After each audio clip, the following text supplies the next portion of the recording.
¿Ya? Perfecto. Bueno, hoy es el último día de la primera parte de la preparación de este curso, porque ya la semana que viene ahora lo dejamos todo hasta el día 11, que empezarán los encuentros milerianos ya con los argentinos que han vuelto de sus vacaciones, y empezaremos por la conferencia que hablará Elena y hablará, ¿cómo se llama? Ángel, de Ángel Orbea. Argentina. Ángel Orbea.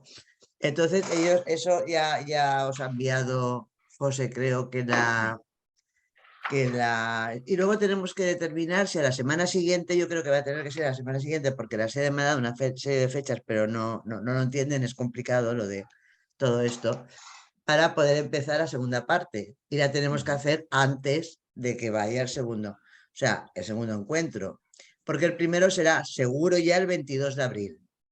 Y ahí irá la primera parte del curso, 10 lecciones. Y ahí está ya acordado con ellos. Pero el 1 de junio, que era la segunda parte, ellos tienen no sé qué actividad en la EOL. Y estamos pendientes de que la fecha pueda ser compatible con los seminarios del campo freudiano aquí, que es lo que tenemos los sábados. En Valencia no podemos comprometernos a ningún otro lugar. Y ellos. Entonces la segunda fecha no la tenemos. Pero ahí tenemos que hacer las 10 clases siguientes que hay, que aunque la 14 la quitemos porque es una clase burocrática, tenemos la 4, acordaros, de sutilezas analíticas. Es todo el mundo loco, que también va ahí. Entonces yo esta clase agradezco muchísimo, pero muchísimo, a Graviel, que se haya hecho cargo de ella, y la va a coordinar José. Y yo creo que os agradezco mucho la galantería, porque para mí esta clase era es muy antipática y complicada. Y así lo he dicho, y agradezco muchísimo a estos dos caballeros que me hayan retirado un poco de esta misión. Con lo cual yo creo que le damos, si te parece bien, José, y Laia y Maripaz. Sí, sí. Que por cierto, que sabéis que hoy es surco. Vale, me da igual. Sí. Empezamos, ¿no? Dejo a José la palabra para que presentes, bueno, o directa a Gabriel, para que Sí, empecemos ya. nos conocemos, que hable Gabriel, después yo hago un comentario pequeñito. Vale. Bien. Bueno, la antipatía se va a poder ir ordenando porque es una clase de transición en el curso muy importante, obviamente llena de angustia, porque divide muchísimo, porque lo que va a hacer Miller es invertir el procedimiento del procedimiento cognitivista. ¿Cómo lo va a hacer? Y aquí doy las referencias de por qué se va a ir desvaneciendo esta antipatía, Teresa, utilizando la carta robada como juego, en su valor del juego. Y ahí voy a situar primero las referencias y después para que podamos conversar tranquilos. No solo la carta robada como seminario, es decir, seminario 1, como bien decía Gregorio recién, sino las dos clases del seminario 2. Es decir, a partir de la formalización, porque precisamente va a estar en juego la posibilidad de formalizar lo imposible a partir de la contingencia. Entonces, la bibliografía, como para que esto se desvanezca, esa antipatía, y podamos hacer uso de esto, es, en principio, el escrito seminario de la carta robada como seminario como tal, y luego las dos clases, la 15 y la 16 del seminario 2, par impar, y la estricta clase de la carta robada. Y como corolario, porque la discusión que tuvimos en el último encuentro, fíjense que ya la tiene Lacan en su seminario 2, al final del seminario 2, en el capítulo final que se llama precisamente ¿dónde está la palabra? ¿Dónde está el lenguaje? O sea que la cuestión fisicalista y la cuestión neuronal ya estaba advertida en los años 50. Entonces el cognitivismo no formaliza más que un terreno nuevo para darle vía a la academia una veritatividad que hay que agujerearla. ¿Cómo se agujerea? Con estas precisiones.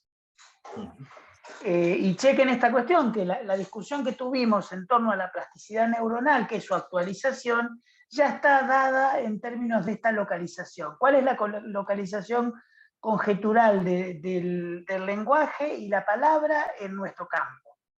Advierten esto, y me parece que esto ya desvanece toda división o angustia que tenemos al no dejarnos dividir por Miller, porque me parece que ahí está la cuestión, poder ubicar, dejarnos dividir por esta clase sin defendernos. Entonces, eso por un lado con el seminario 2. Y por otro lado, para mí lo esencial de la clase no es leerla de continuo, o en todo caso, a partir de leerla varias veces de continuo, yo la situaría en 4 páginas, que son la 199, la 203, la 205 y la 206. Y ahí vamos ¿Puedes repetirlas, por favor? 199. 203, 205 y 206. Me parece que si arrancamos desde esa articulación, vamos a poder ordenarla. ¿Por qué? Porque como es de transición esta clase, y angustia mucho, vamos a poder después, a partir de la página 199, poder ir para atrás y para adelante en el curso, porque ya estamos en el siglo XXI. Y fíjense que el juego que dice que ya en los años 50 ya Lacan nos engañaba, apunta a ese juego retórico. Entonces, es un juego retórico que, vuelvo a decir, cuando Teresa ubicaba el texto freudiano de los principios de la cabeza del psíquico, hay un texto que lo actualiza y que yo lo recomiendo, que se llama El modelo pulsional, de Oscar Massot. Sí, es un texto pequeñito. ¿Se ha quedado mudo? Sí. Debe ser el internet de él. El modelo pulsional lo va a hacer, es muy interesante porque lo va a hacer como una especie de introducción a Miller. Miller está publicando el seminario 2 y Massot ya está teniendo una lectura, pero sobre todo lo va a ubicar políticamente con el analista laico, que es lo que se perdió actualmente. Es decir, en esta conferencia de 2008, Miller, ese debate no está. Pero yo creo que hay que introducirlo a partir de, con los principios del saber psíquico. Le voy a recomendar que se apague la cámara Sí. para que tenga buena... Gabriel, si puedes apagar la cámara para que tengas mejor conectividad, si no te importa. Ahí, sí. Gracias. Sí.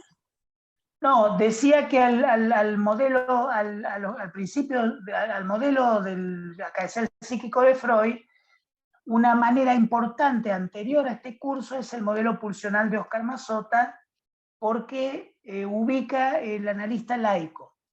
Bien, dicho esto, vamos a la clase. Página 190. Básicamente, creo que el centro de la clase, donde Miller va a decir, se va a jugar lo esencial, tanto para el cognitivismo como para la construcción que hace Lacan, porque Lacan lo que va a hacer es positivizar esta versión, no va a criticar. Entonces, Miller va a encontrar un punto positivo que es la represión freudiana. Esto va a unir a la actitud del pie de la letra freudiana, dice Lacan, con la construcción de Lacan. ¿A partir de dónde? De ubicar determinación y contingencia, y sobre todo contingencia como antítesis de la determinación freudiana. ¿Cómo lo dice Lacan a esto? Lo dice en la página 68 de los escritos, cuando en el seminario de la carta robada dice: la naturaleza de la sobredeterminación freudiana, es decir, la determinación simbólica. Aquí me parece que está la clave del capítulo y del uso que hace Miller. Es decir, sobredeterminación freudiana, determinación simbólica. Entonces ya está poniendo precisamente la dimensión de los registros en movimiento, que es lo que Freud no formaliza. Por supuesto, él dice que la determinación hizo avanzar el psicoanálisis a partir de una idea negativa de inconsciente, y por eso ineludiblemente, más allá del principio del placer, va a ubicar este automatismo de repetición. ¿Y por qué va a agregar la contingencia? Porque precisamente la carta robada va a ubicar eso difícil de precisar y que siempre se escapa, que es la posibilidad de que algo, de que algo suceda o no, que algo acontezca o no. Es decir, ese riesgo o esa apuesta, que es otra manera de Lacan de nombrar la contingencia. Entonces, aquí lo que restaría es poder ubicar qué tipo de dialéctica precisa aquí Miller. Esa sería mi pregunta, qué tipo de dialéctica para poder, porque después se va a formalizar más adelante como el materialismo.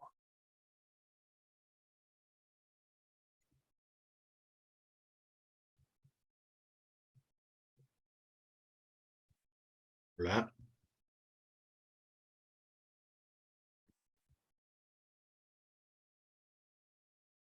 No, no se oye. No, se ha salido. Ah, Entrará de nuevo. Hay que decirle que se compre un ordenador y se ponga, No, es el internet, creo. Conecto. Sí. está con el teléfono, ¿no? Más bien que cambie de empresa. Cambia de empresa. Sí, pero creo que debe ser en ambos, o sea, debe ser de la conexión del país, mm. porque cuando se conecta por el ordenador le pasa lo mismo. Le pasa igual. O sea, no es lo mismo que con la telefonía móvil. Entonces, Además, creo que vive en una zona muy montañosa, Ah, ¿no? Sí.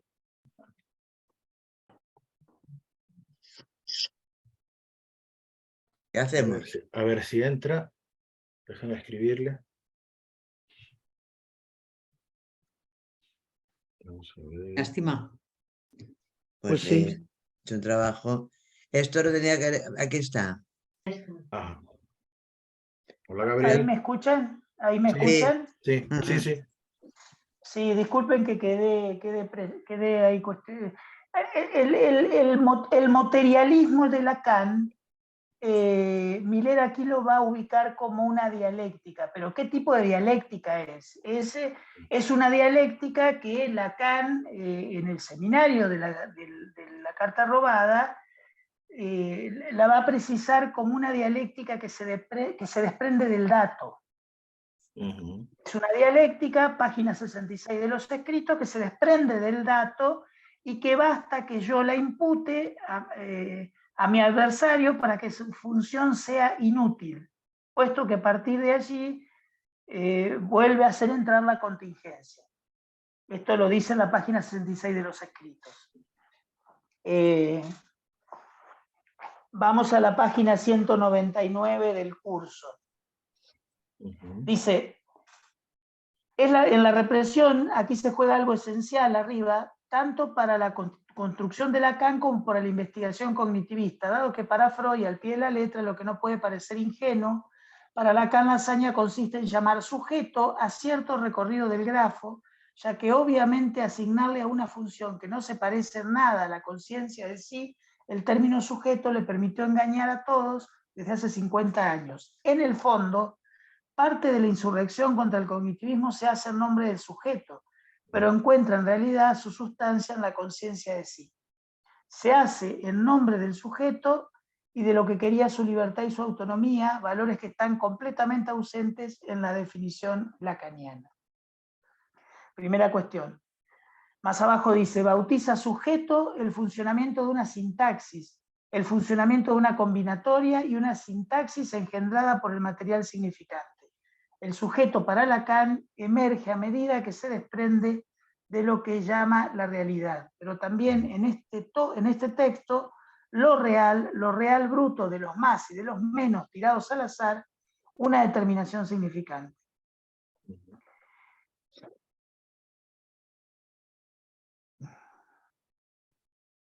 Y más abajo dice, y en el fondo ya están aquí los términos en los cuales continuará desplazándose su teoría del sujeto hasta el punto en que reconocerá el sentido más profundo de esta ausencia en la ausencia de una relación sexual.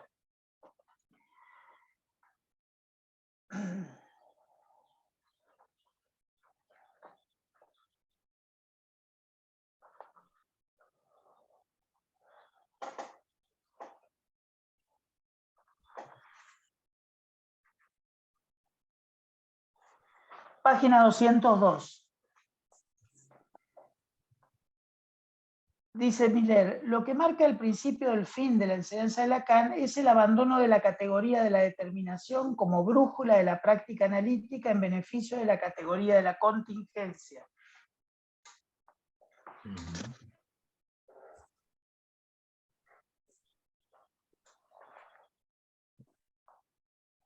En su última enseñanza, Lacan no utiliza la palabra determinación, sino que pone en relieve la de necesidad, cuyo principal mérito es aislar un imposible, es decir, algo que no puede inscribirse en una sintaxis. ¿Dónde está la sintaxis, el algoritmo, cuando se trata de los dichos de un analizante?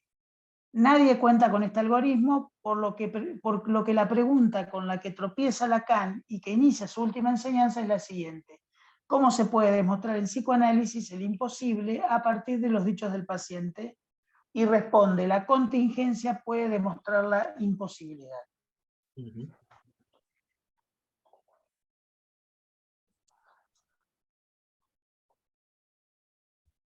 Vamos a la página 205, donde dice, partió, este sujeto del inconsciente partió de la determinación sintáctica y tuvo que sustituirlo por el sujeto de lo indeterminado para encajar con los datos.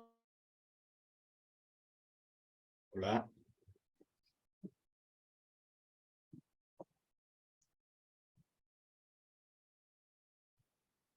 Voy leyendo lo que él está citando.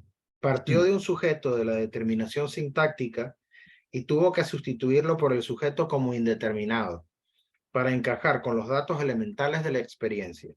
El sujeto siguió siendo para Lacan el nombre de lo real durante mucho tiempo. Eso sí lo dejaríamos allí.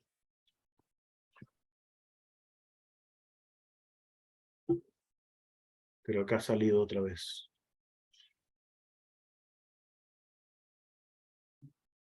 Esto lo que debía de haber hecho es haberlo enviado por escrito y quizá lo podíamos haber leído. Bueno, Alguien. pero se le puede pedir que lo envíe, ¿eh? Porque si Además, no va a ser muy difícil. ¿Ahora está conectado? No, no está. No, estará Ah. entrando otra vez. Creo que se habrá salido, estará intentando entrar otra vez.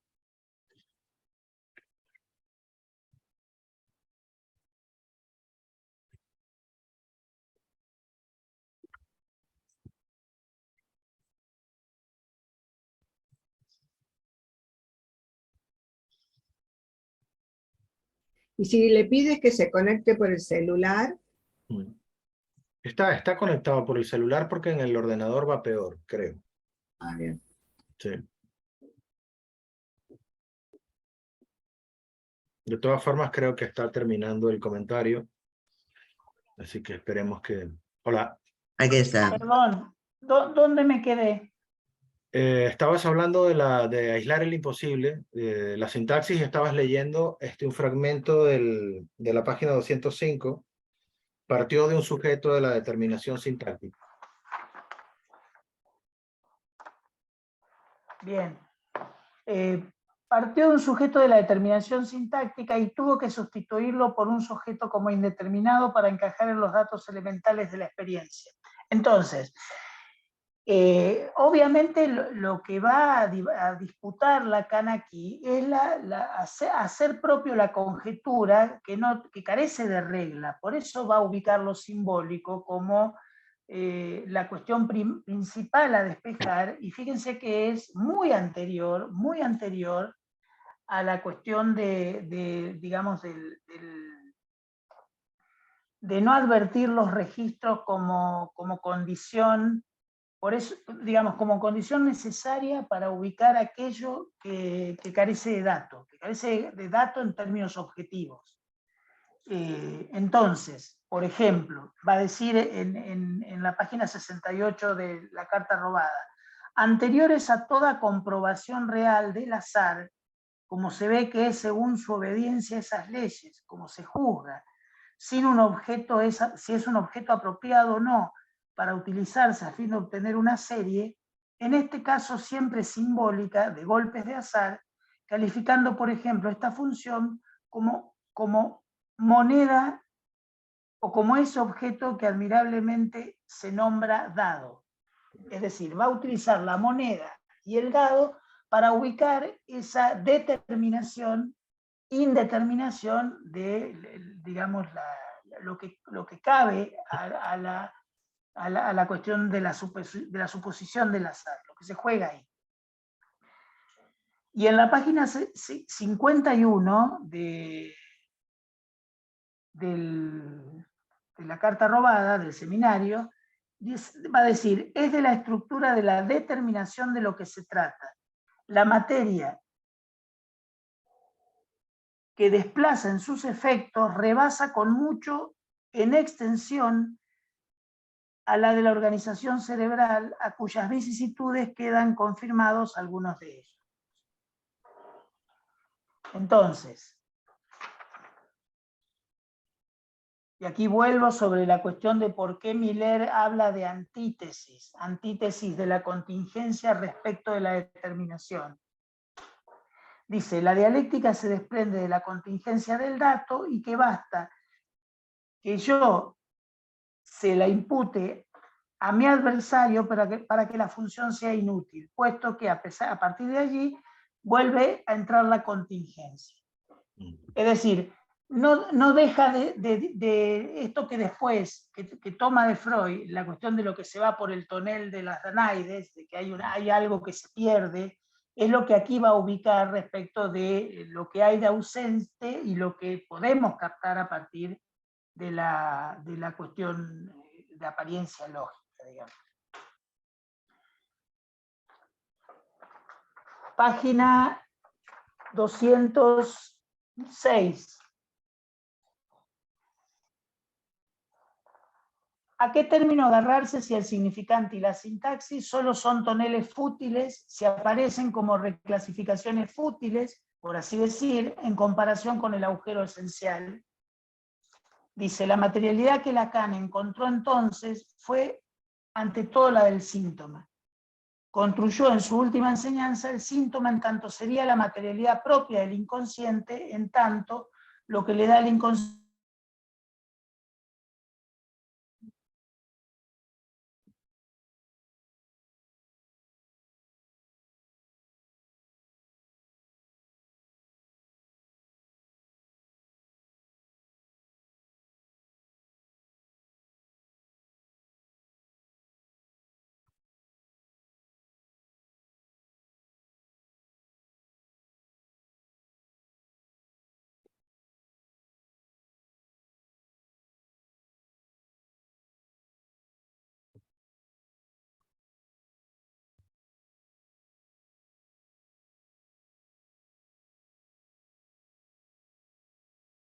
Esto para el día 22 lo va a tener que solucionar muchísimo, ¿eh?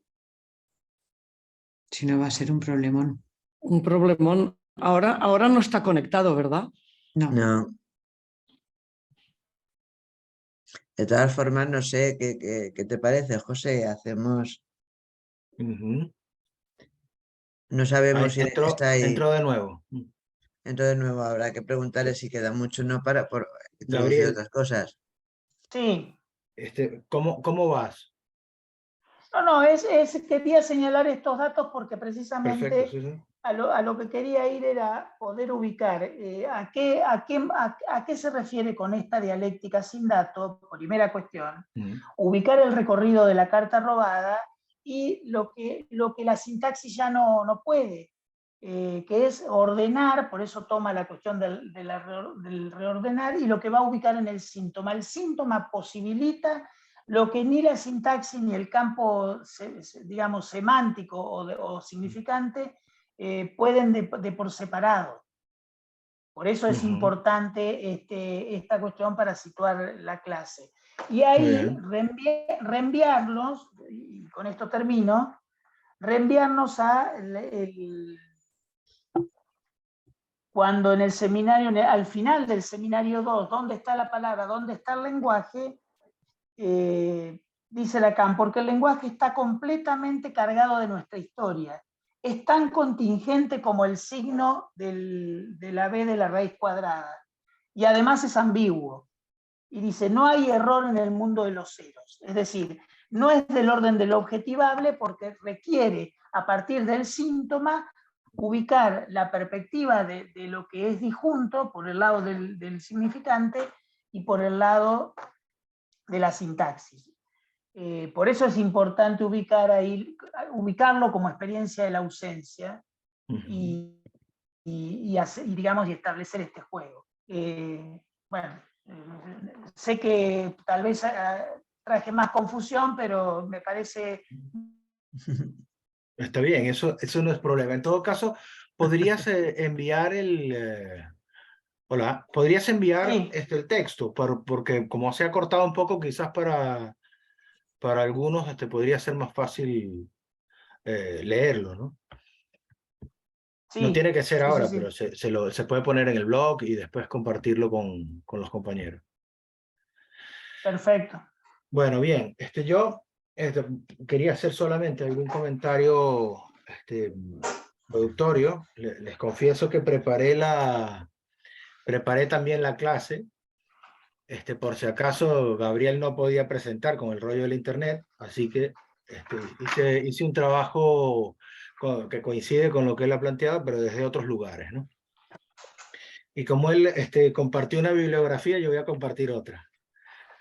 Así que les puedo sugerir a quienes estén interesados en la parte matemática de los más y los menos, los ceros y todo ese rollo de la carta robada, en este texto de Miller, Los cuatro de Lacan, el tomo 2, el primer capítulo lo dedica específicamente, se llama La estructura cuaternaria de la carta robada.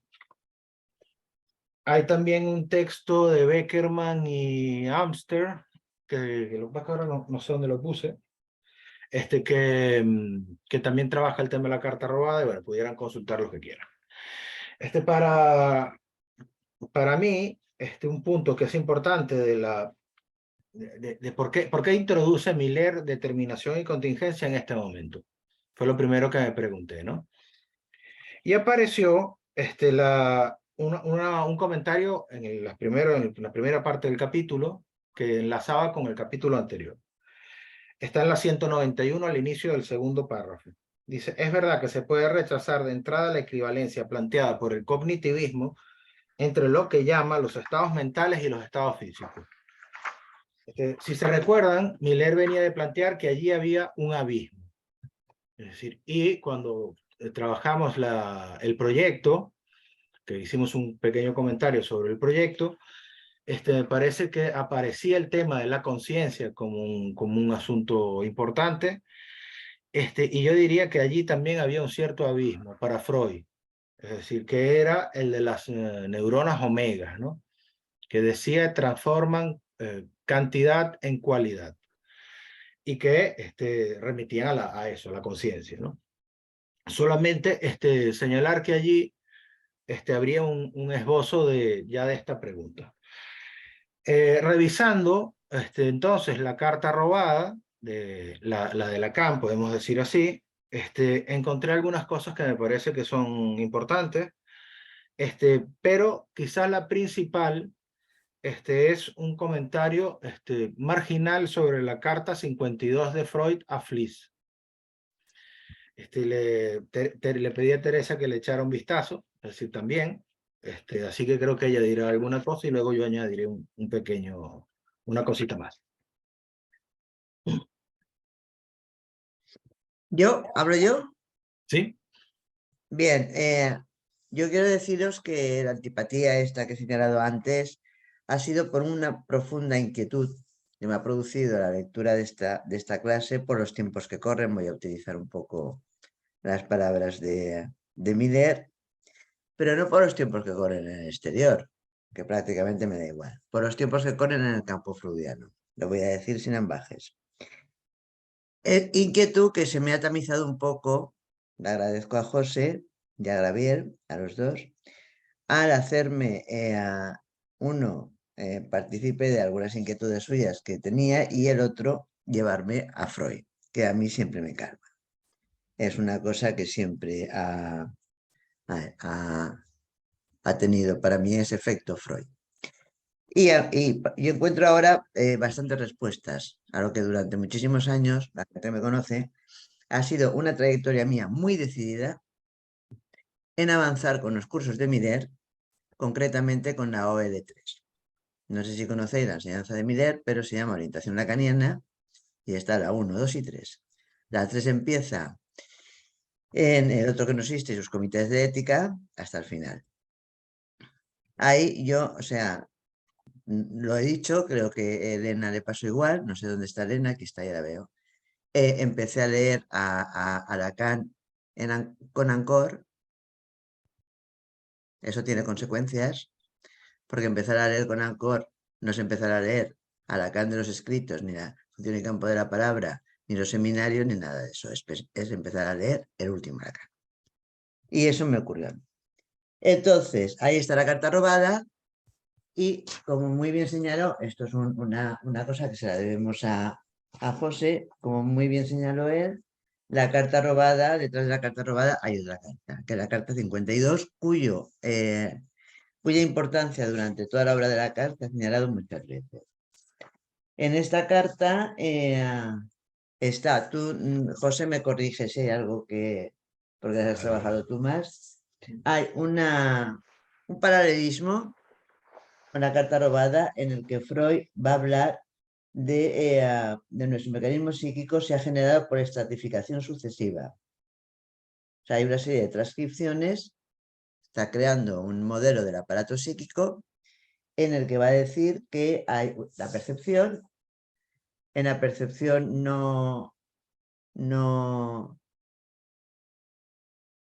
la percepción, los signos de percepción, o sea, que sería la primera transcripción. La percepción son de neuronas que generan percepciones, pero a las que no les da ningún valor de que puedan ser, puede haber una inscripción de ellas. Es muy importante recordar que la realidad en psicoanálisis... Perdona, la carta robada no, la carta 52 estás hablando. Es otra la carta robada. Sí, sí, sí, sí. Es otra la carta robada, la 52. En la percepción, Freud va a decir que no hay transcripciones, muy freudiano él, así mismo, es muy freudiano ya tan tempranamente, en 1986. Entonces, 1896. 1896, hoy no hay una. A ver si puedo. Entonces, en la realidad psíquica es la única realidad que va a contemplar, pero aquí ya lo está diciendo. La percepción no deja ninguna transcripción. Luego hablar de los signos de percepción, los que tengáis a mano, amor rupto, si no lo apuntáis, es la página 275. Esta dice que es la primera transcripción, en donde las percepciones son insusceptibles de conciencia y se articulan por una acción por simultaneidad. No llegan a la conciencia.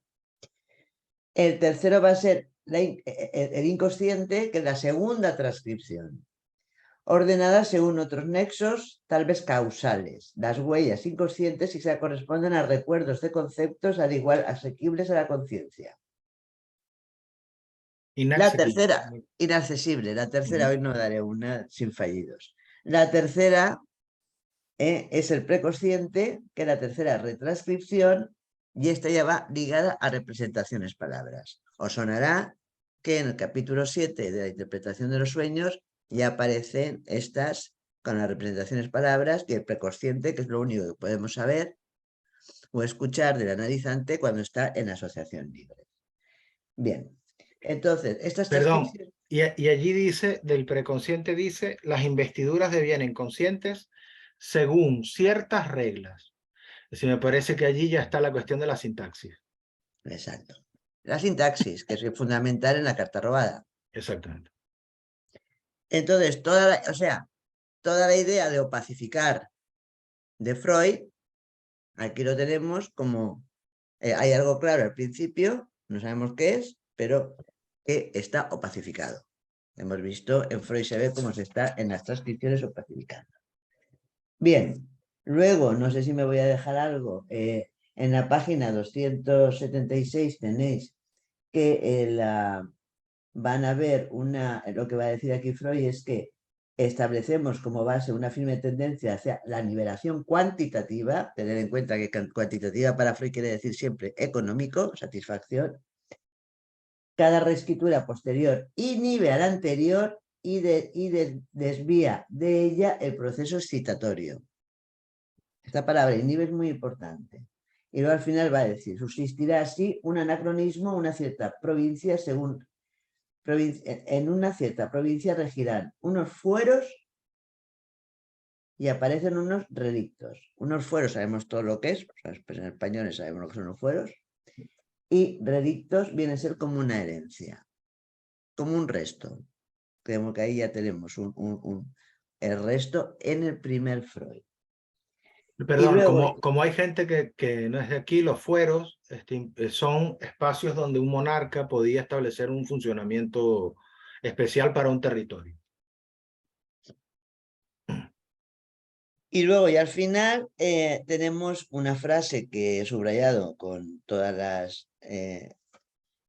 los colores que se me han ocurrido. Ahora bien, hay un caso para el cual la inhibición no basta. Si A, cuando el actuar desprendió cierto displacer y al despertar desprende un displacer nuevo, entonces no es inhibible. Tener en cuenta que los dos principios de la cadencia psíquico después se borra y todo está al servicio del placer. Y dice Freud, el recuerdo se comporta en tal caso como algo actual y ello solo es posible en sucesos sexuales. A mí me pueden decir todo lo que queráis y puedo coger y hacerme muy amiguita de Lacan, del primer Lacan, del simbólico Lacan o de lo que queráis. Pero yo la sexualidad la veo siempre en Freud al principio. En Lacan la veo en Ancor.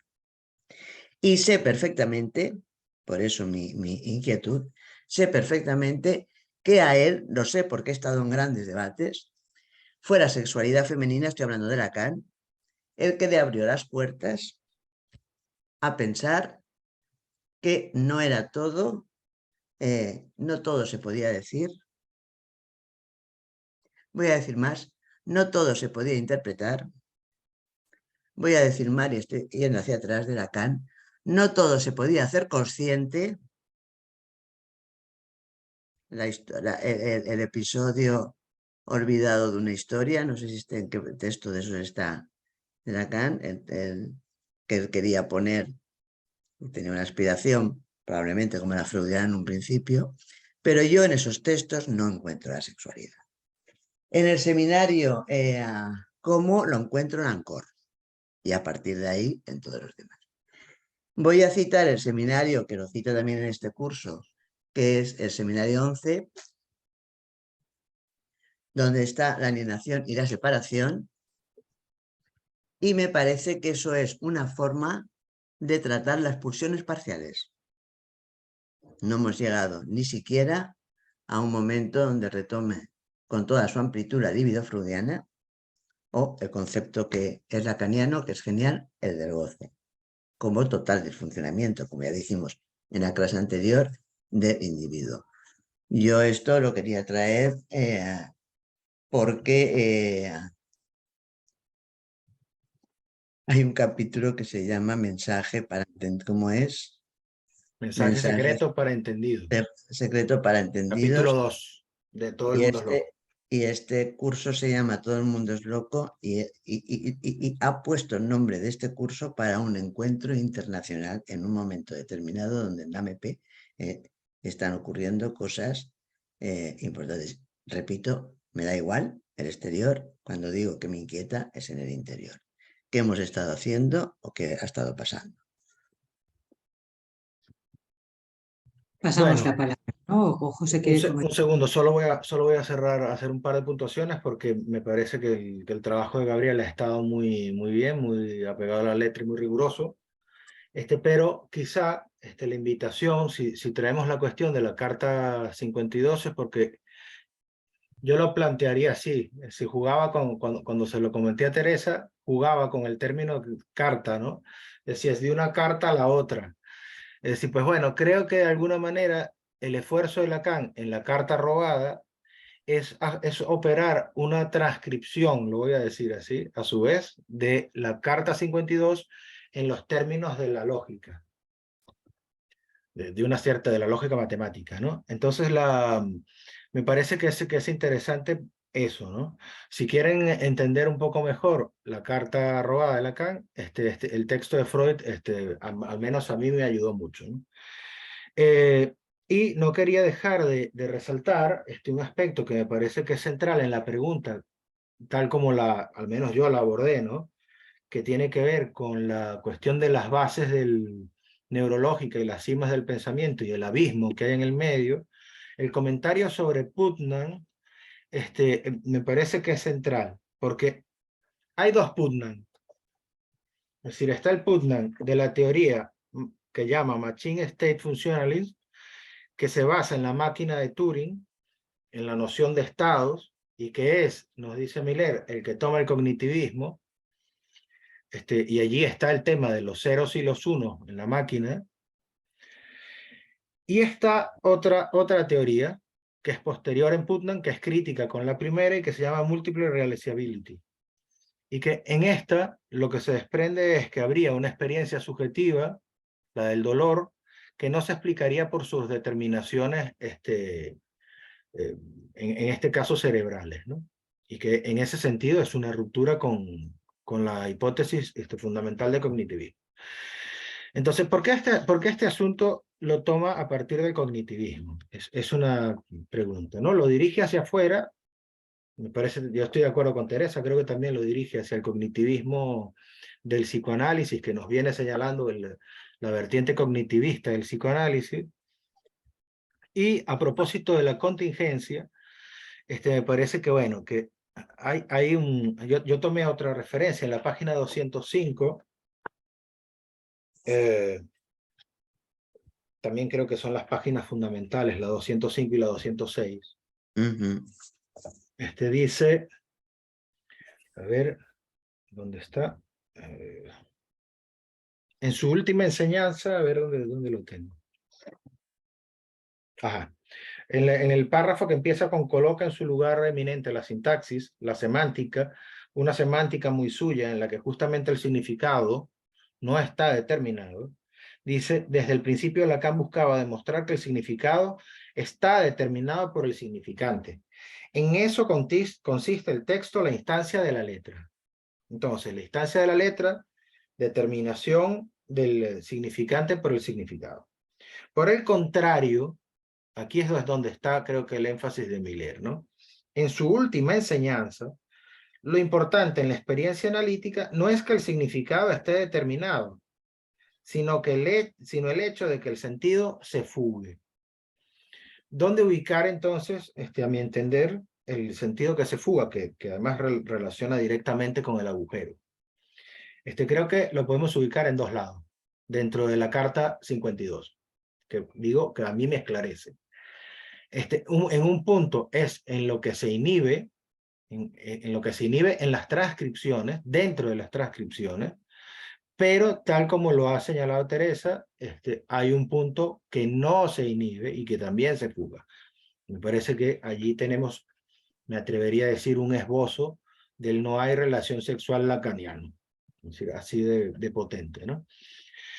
Y después en la 206, y con eso termino lo que les quería traer, Miller se pregunta, lo ha aislado también Gabriel, ¿a qué término agarrarse si el significante y la sintaxis son solo toneles fútiles en comparación con el agujero esencial? La materialidad que Lacan encontró entonces fue ante todo la del síntoma.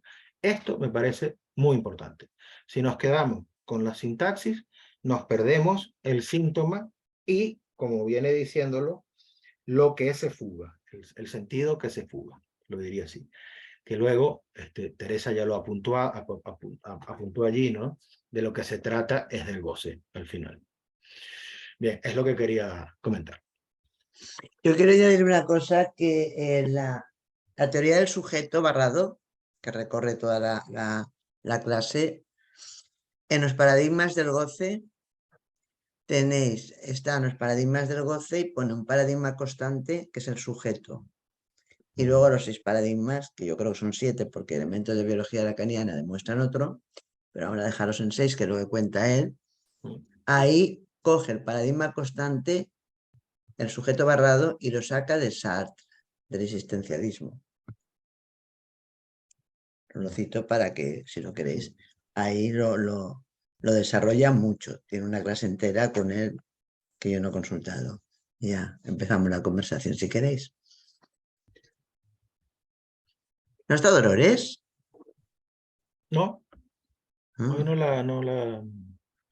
Una cosa que quería aclarar es que no es casual también que el fenómeno de captar la contingencia se da luego de la inyección de Irma. Eso también es importante porque precisamente por la cuestión de los congresos y de la política, poder despejar la política, son políticas no de lectura como creen los filósofos del lenguaje con Rorty a la cabeza, porque Rorty focaliza en el yo y es una cuestión de lectura.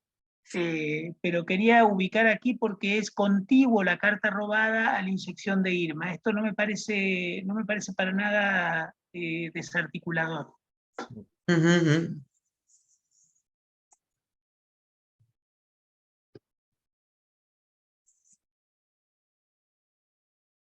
José. Sí, solamente en línea con lo comentado, se me pasaba algo que quiero también traer, que está en los 4 de Lacan, el tomo 2 que les mencionaba en el capítulo 1, que me parece que es una pieza que no por sencilla, en su apariencia es tan sencilla, ¿no? Miller dice allí, no hay azar sin determinación. Es decir, me parece que si vamos a leer todo el tema de la contingencia, también es a partir de allí. Es decir, es porque hay determinación que uno puede decir que hubo azar. Creo que ese es el punto en el cual se puede ir con la sintaxis más allá de la sintaxis. Pero el azar es la contingencia. Es una pregunta interesante. No sé si lo haría equivaler. Si la contingencia dice Miller, creo que lo dice en este capítulo de Todo el mundo es loco, si no es en el anterior, dice, es lo que está antes de la tirada de la moneda. Dice que en el azar no hay sujeto. Lo dice, no sé dónde, Sí, dice sí, que en sí. el azar no hay sujeto. Al sujeto lo cuelga de una ausencia, pero habla de un significante, Claro, pero que está reprimido. si la contingencia está antes del lanzamiento de las monedas, el azar, que es producto de la determinación significante, es después. Esa es la diferencia que puedo Hay un párrafo muy introducir. importante también, que es lo que está previo, si es un significado, y luego entraría el sujeto. O sea, cuando habla del animal humano, Sí, sí. dice que si primero habría una fase previa donde estaría el significado, lo coge de la necesidad, y luego se entraría en el orden simbólico. Y lo pone del lado de la causa también, creo, a la contingencia, diferenciándola de ley. Ley causa, la contingencia más del lado de la causa, la determinación más del lado de la ley. Así es. De hecho, dice en la 204, a propósito de esto, dice, vincula el término de causa con el de agujero y con algo que vacila en el agujero, que me parece también que es una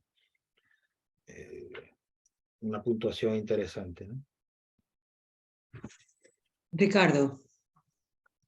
Y luego Elena, sí. A ver, un poco cómo he leído, cómo he intentado leer yo un poco la clase esta, también en vistas a que la siguiente es la que me tocará a mí un poco hacer un resumen. Entonces he cogido los dos significantes de la clase. Por un lado, determinación, por el otro lado, contingencia.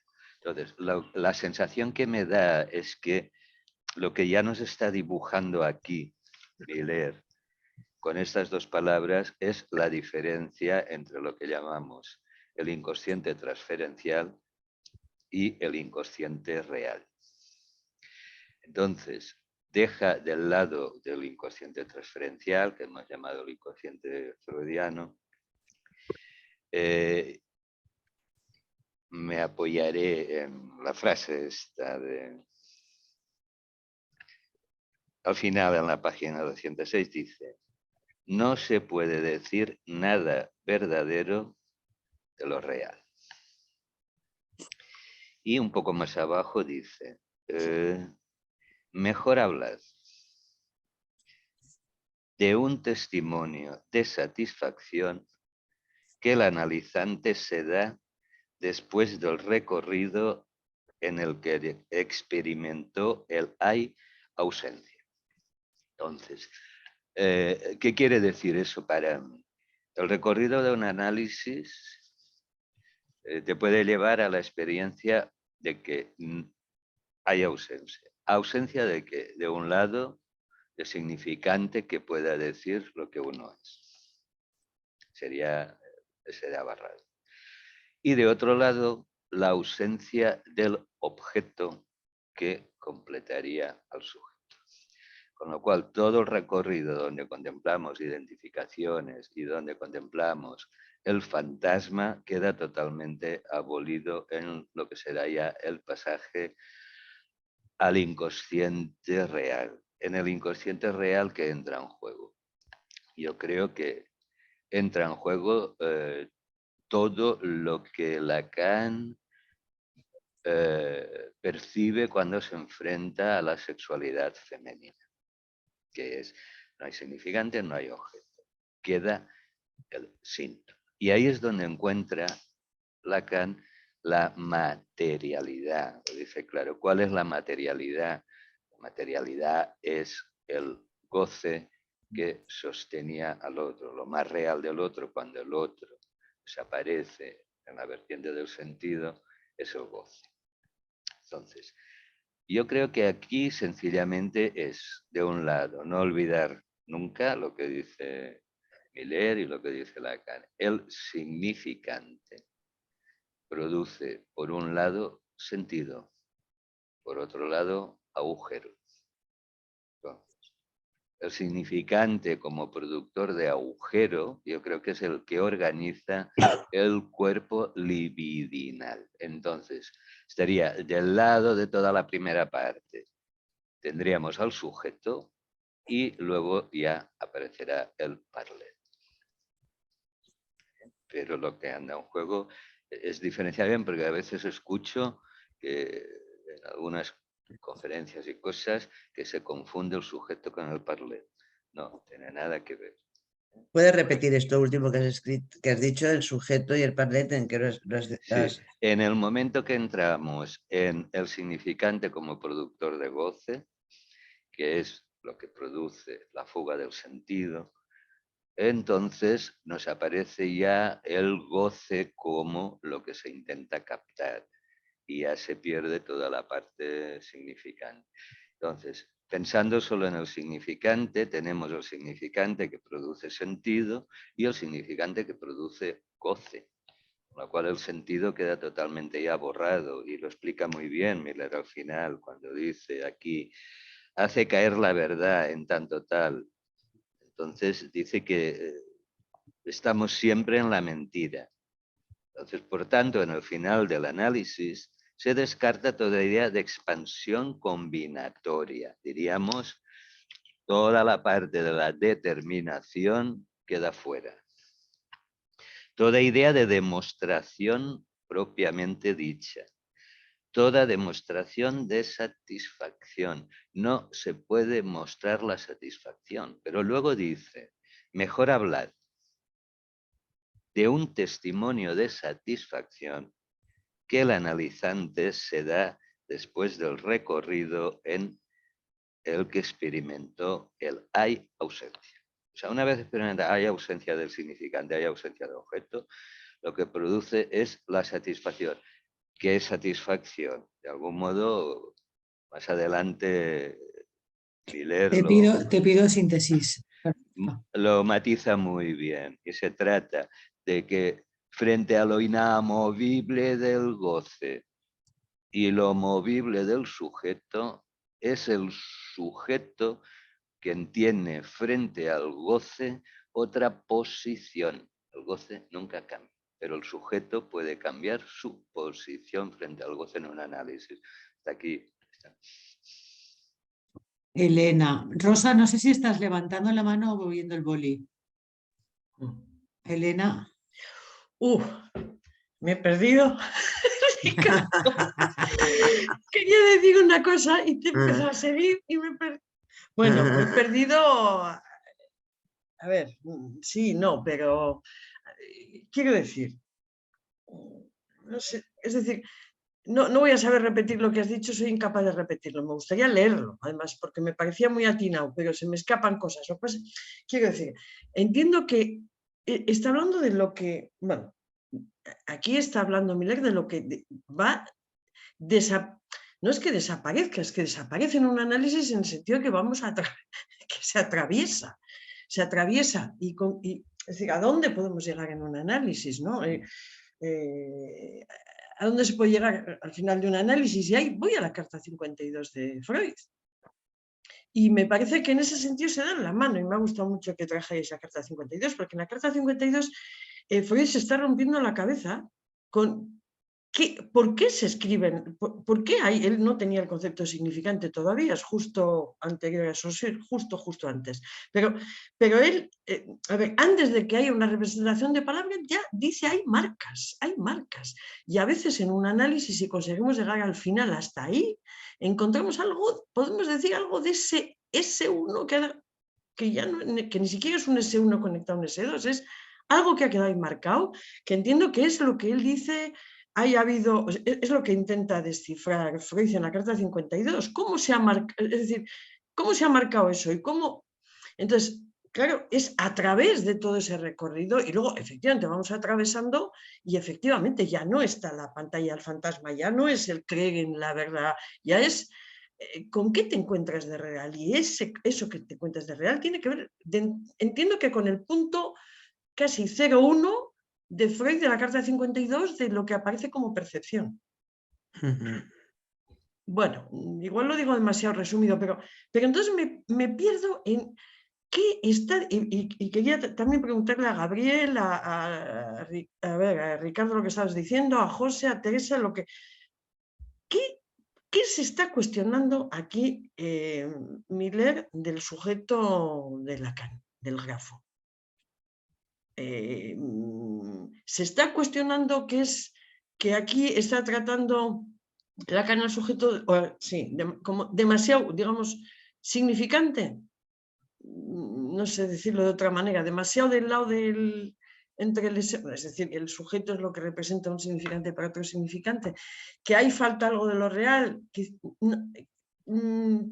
a mí reconozco que cuando algo que critica al sujeto del grafo me molesta.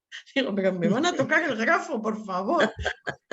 Y yo hice un cartel de 2 años sobre el grafo y lo que me costó. Bueno, en fin. Qué fuerza, qué fuerza. Y yo años y años cursos de matemáticas. No sabes la idea. Sí.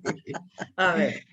No sé. Me gustaría que me explicarais un poquito más algo de en fin, de esto Yo creo que lo dice con todas las letras, no, ahora no sé dónde está la frase, pero es cognitivista.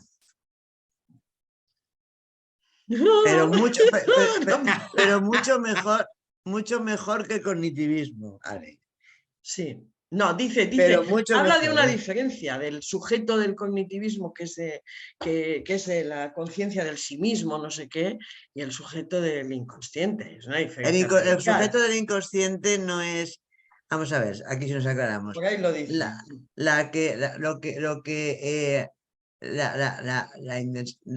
¿Cómo se dice? Insondable decisión del ser.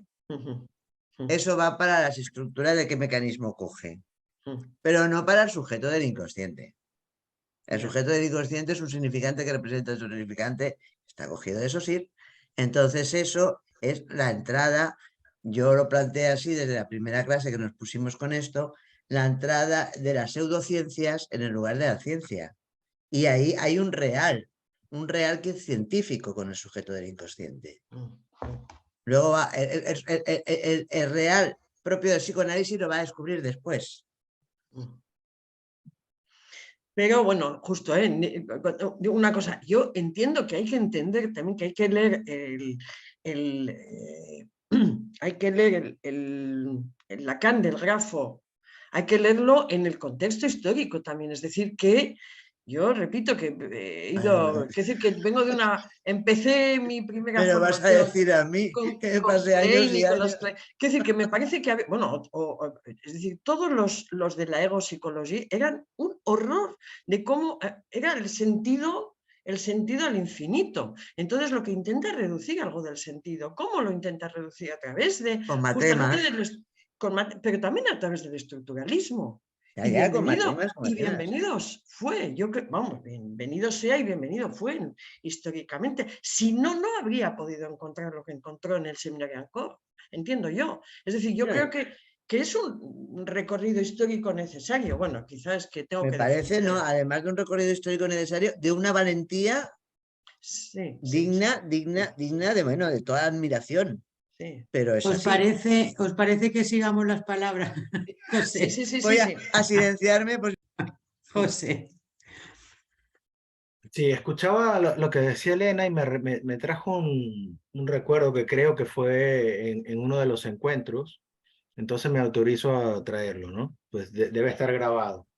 Que fue un comentario de Lito Matusevich, que decía que estuvo preparando 2 años también, no sé cuánto, la instancia de la letra, y que cuando escuchó a mí leer, se le cayó todo eso, ¿no? Y para él fue un impacto. Creo que ya lo pescaba un poco por allí. Pero yo les invitaría, es decir, porque para mí ha sido un ejercicio muy rico, trabajar la carta 52, que además es pequeñita. Entonces, ¿qué retengo de esa carta? Es decir, algo que creo que responde o que se aproxima a la pregunta que nos hacía Elena, ¿no? Es decir, ¿hasta dónde, qué es lo que cuestiona Miller del sujeto de la carta? En la carta 52 de Freud, hay una vertiente que tiene que ver con la sintaxis y lo que se inhibe. Lo que se inhibe, podemos decir, del quantum, para usar los términos freudianos, ¿no? Y luego hay otra vertiente que es la sexualidad, que es lo que no se inhibe. Entonces, del lado de lo que se inhibe y del quantum y de la sintaxis, está el determinismo significante. Así lo entiendo yo. Y estaría en último extremo los relictos y los fueros y el anacronismo que apuntan al objeto. Pero luego está el espacio de lo que no se inhibe. Es decir, porque su recuerdo produce una excitación nueva, intensa.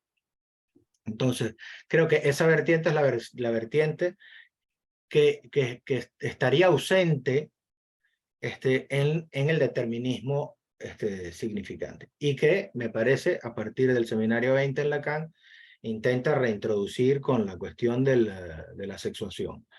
Entonces me parece que a partir de allí se lee que el sujeto corresponde a una vertiente, no se excluye, se puede seguir hablando de sujeto cuando lo captamos en la determinación simbólica.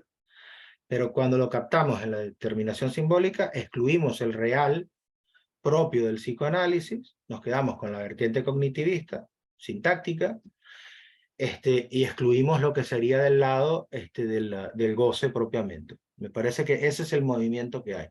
Por eso Miller se esfuerza muchas veces en decir, no es que lo otro sea inválido, sino es que la última teoría invalida la primera, no la invalida, la continúa, me parece, para introducir el real que es propio, porque si no quedamos en el real de la ciencia que sería susceptible de ser aprendido. Si cuando hablábamos de aquello de la matemática como lo que puede ser, como era enseñado o aprendido, es un real propio de la ciencia. Y ahí está la presencia del cognitivismo. Mientras que del lado de la sexuación, del lado de la sexualidad, precisamente no pasa por la sintaxis. Entonces no se puede captar de la misma manera, solo por la experiencia, como traía bien Ricardo, ¿no? Así es como lo entiendo. Teresa se ha quedado con la mano levantada, no sé si es que quería decir. Ricardo, Sí, para luego ajustar, dices una cosa, vale, Teresa. por ajustar a tu pregunta, Elena. El sujeto del grafo es el sujeto de la cadena significante. Es el tiempo de que el inconsciente es el discurso del otro.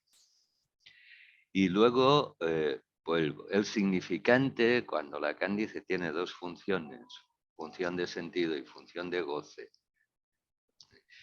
es cuando cambia el concepto de inconsciente y llega a decir que el parlet será el nombre del inconsciente, porque abandona la cadena significante y entonces se pone en el lugar del el otro del significante es el cuerpo. Ya no es la cadena significante, sino la relación directa del significante al cuerpo, que será lo que luego hemos llamado trauma, acontecimiento de cuerpo, ¿entiendes? Pero el grafo es el sujeto de la cadena significante.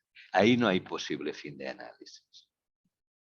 Y con respecto a la sexualidad, ¿qué es la sexualidad? Que no hay relación sexual.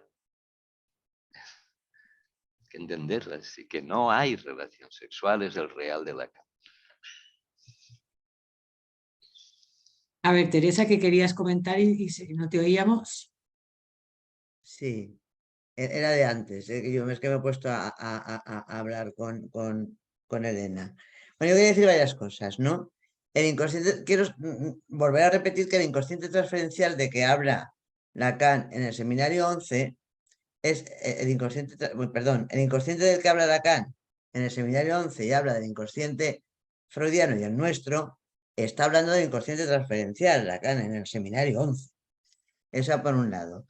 Por otro lado, ¿el sujeto puede cambiar su posición con respecto al goce? No. ¿Puede darse cuenta de que eso lo vive con satisfacción cuando pensaba que lo vivía sin satisfacción? Sí, pero no creo que pueda cambiar eso porque es muy arcaico. Luego también quiero decir que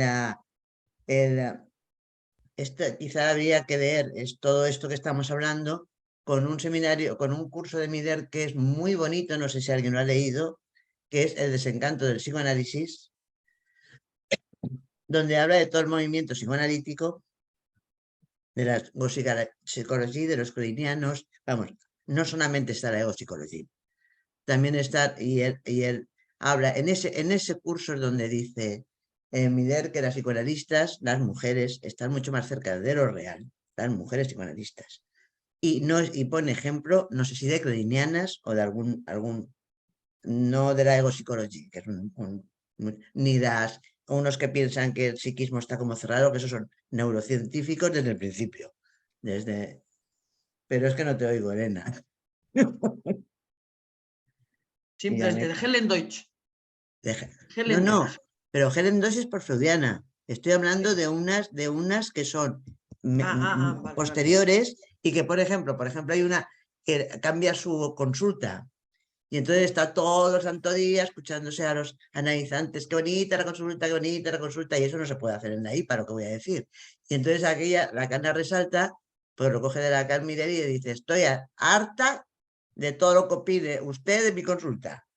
Y eso lo pone como una cosa más de saltarse toda la, ¿cómo le llaman ellos? El encuadre, el protocolo y todos los rollos que llaman. O sea que no todos los porfreudianos estaban con toda esa especie de burrada de sentido, aunque los matemas lo reducen, estoy completamente de acuerdo contigo porque yo los he utilizado mucho porque era horrible, horrible toda esa significación que había. Gabriel. Sí, yo quiero ubicar una cuestión porque no nos olvidemos que no hay que confundir percepción con imaginario y va de la mano el estadio del espejo respecto de el juego par impar o la carta robada. En ese sentido, recordemos que en Miller hay dos axiomáticas, la de los signos del goce y la del ultimísimo Lacan, no hay que confundirlas. En la de los signos del goce ahí hay una axiomática importante porque el síntoma pasa de simbólico a real, respecto a lo que decía Ricardo. Y aquí quiero llamar la atención a esto para no ningunear lo simbólico, porque ahí se pierde un registro importante. ¿Por qué? Porque dice en el seminario 2 Lacan, la máquina encarna la actividad simbólica más radical. Y simbólico no es sentido solamente. Entonces, hay una dimensión retórica del yo que es discursiva, pero después está el campo semántico de lo simbólico que no se reduce al sentido. Entonces, en la primera axiomática del goce sentido, estamos hablando a la altura de los signos del goce, no hay que olvidar esta cuestión, porque si no, ¿con qué trabajamos? Trabajamos con palabras. La subjetividad de lo más singular, que es el dolor, se hace con eso. Claro, no alcanza, por eso después está la segunda axiomática del goce, que es en el ultimísimo Lacan, que es donde podemos ubicar que toda verdad cuando pasa por la atención es mentirosa. Entonces, aguas con ir tan rápido, porque si no, no podemos ubicar esta cuestión que no es de contexto. Por eso, aunque suene loco, quería tratar de armar una disciplina del comentario con esa clase y no explicarlo con lo otro. ¿Me explico? José. Sí, solamente que el comentario de Ricardo me recordó una referencia que está al final del texto, la estructura cuaternaria de la carta robada, que ya les mencioné, ¿no? El grafo del deseo, dice Miller, es la transformación del grafo de la carta robada. Les leo en la página 31 dice, el grafo del deseo es una transformación, o al menos una reflexión creadora a partir del grafo de las alfa, delta, beta y gamma.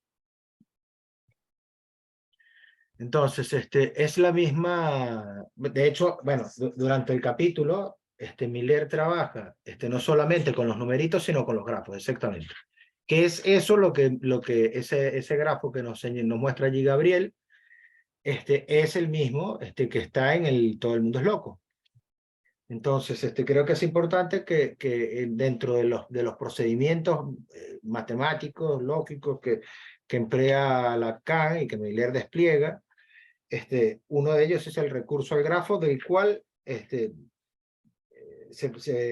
grafo del deseo sería una variación, es una transformación de los grafos que construyen la carta robada. De todas formas, el capítulo 2 se llama Recorridos del grafo y se propone precisamente despejar esa transformación. No lo trabajé, pero por si interesa, ¿no? Entonces estamos todavía del lado digamos, del determinismo, que tiene su valor, por supuesto.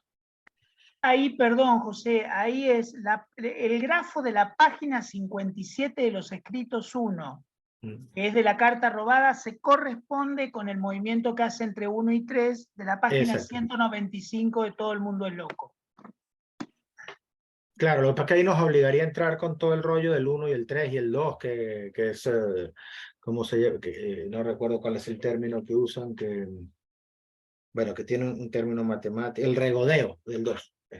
Pero bueno, eso me parece que es una tarea para cada quien.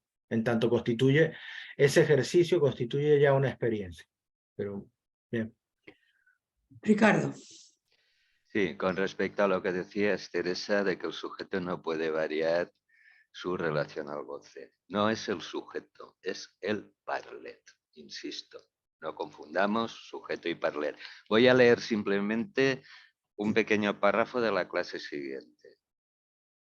Dice Miller, hay que entender que el acontecimiento del cuerpo está fijado de una vez y para siempre.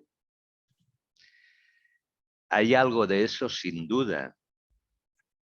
El síntoma es una fijación de goce, pero abre también la cuestión de saber lo que en psicoanálisis se puede desplazar del goce. Es decir, ¿cuáles son los acontecimientos de goce que ocupan lo que llamaba el transcurso del análisis, en los que la palabra líquida resulta capaz de desplazar el goce? La palabra líquida creo que la refiere a la lang, pero ya lo veremos. La lang sí puede desplazar algo, el sujeto del significante no. Teresa. Bien, yo quería contestar un poco a Gabriel, o contestar o añadir. No se trata de ir rápido, ni de evitar un recorrido, una trayectoria. Se trata de cambiar, porque esto es para la clínica, porque si no, no sé para qué estamos aquí hablando. Y yo creo que Freud, Freud nos dio muchos testimonios de que siempre era con la clínica, primero con su autoanálisis, después con sus casos clínicos, después con más allá del principio del placer. Es impresionante, Sigmund Freud. No se trata de evitar nada de eso, se trata de cambiar la pregunta del analista, ¿qué significa a de qué goza? Es muy diferente. Eso por un lado. Y por el otro lado, de lo que decías, Ricardo, sí. Hay una parte de la libido freudiana que son las pulsiones parciales, texto de Freud, en el que yo he dicho sujeto, pero no me refería al sujeto del inconsciente, me refería más bien al trumano, al parlet, al que tiene el cuerpo en juego. Pero las pulsiones parciales sí que entran en la sintaxis. Eso está en pulsiones y destino de pulsión. Claro que con esa se puede hacer variaciones, sobre todo porque hay mucho goce en las pulsiones parciales que van vía identificatoria al goce del otro. Entonces, a eso sí, lo que yo pienso que no es el hay del uno. Hay que siempre, o sea, siempre va a estar ahí, desde el primer día. Y entonces, cambiando la pregunta, en clínica, en vez de qué significa, de qué goza, por ahí vamos hacia ahí. Si no, las vueltas son eternas. Elena. Sí, me parece súper interesante eso. Porque si no, hombre, si no puede cambiar nada, ¿para qué nos analizamos? ¿No? Sería bien. No, yo no sé, creo que no, que eso está claro, pero sí, me parece que está siendo interesantísimo ese debate. Pero bueno, quería añadir algo de quizás de lo que en fin, no sé si lo has dicho así, Gabriel, o no, pero algo con respecto a lo que incluye aquí, o sea, lo que incluye aquí Miller de la contingencia, porque si no, a ver cómo diría yo, a ver si lo entiendo, por decirlo de una manera muy simple, y os lo planteo, a ver si lo he entendido bien o no. Es decir, por el lado del determinismo llegaríamos es verdad, al grafo, a la interpretación sobre interpretación, superinterpretación, y bueno, habría cosas elaboradas que por el hecho de ser elaboradas a lo mejor cambian y demás. Pero hay algo hay algo del encuentro contingente en un análisis que hace que uno se pueda encontrar con cosas, es decir, que pueda atravesar ciertos planos y que puede ir más allá, más allá, más allá, más allá. Y eso sí que tiene que ver con la vertiente real de la transferencia, entiendo también. Pero no sé si... pero, quiero decir, a mí lo que más me preocupa es... bueno, me preocupa en el día a día de mi ejercicio profesional, voy a decir así. Bueno, con quien me comprometo en fin, a trabajar como analistas, ¿cómo aceptar realmente esa cuestión de que hay algo del orden de la contingencia que o se da o no se da, ¿no? Y yo creo que es algo que está incluyendo aquí Jacqueline Miller. Yo en ese sentido me habéis aclarado la diferencia entre el azar y la contingencia. Yo el azar lo colocaba del lado de la contingencia, pero creo que es sencillamente como entiendo la palabra por azar hemos encontrado. Es decir, que no era algo predeterminado. En ese sentido entendía yo el azar del lado de la contingencia. Pero a mí me parece increíble el que hay veces que es... efectivamente es algo, es decir, en algunos testimonios de AES se escucha, en otros no, pero en algunos sí se escucha algo de eso, ese encuentro contingente que hace que, ¡boink!, algo, un acto fallido, un tal, bueno, no sé, estaba acordándome de la que cuenta que se le cae un pendiente de... Bueno, en fin, hay cosas que hacen... y que son cosas que son totalmente, no sé cómo lo dice Miller también en alguno de los capítulos, es que según cómo lo digamos, dices, pero qué tontería me está contando. ¿Por qué? Porque no es algo que se pueda estandarizar. Y en ese sentido se diferencia radicalmente del cognitivismo. No es para todos, es a mí esto me tocó. Punto, ¿no? Y en ese sentido sí que yo he entendido, no sé, Gabriel, yo igual me he quedado con la cosa, igual erróneamente, que Freud en la carta 52 de alguna manera, cuando hablaba de percepción, hablaba de algo que impacta, en el sentido del impacto traumático, ¿eh? O sea, no solo de la percepción del estadio del espejo, sino del impacto, de lo que marca, ¿eh? Pero, bueno. José, Lici, te apunto, ¿eh?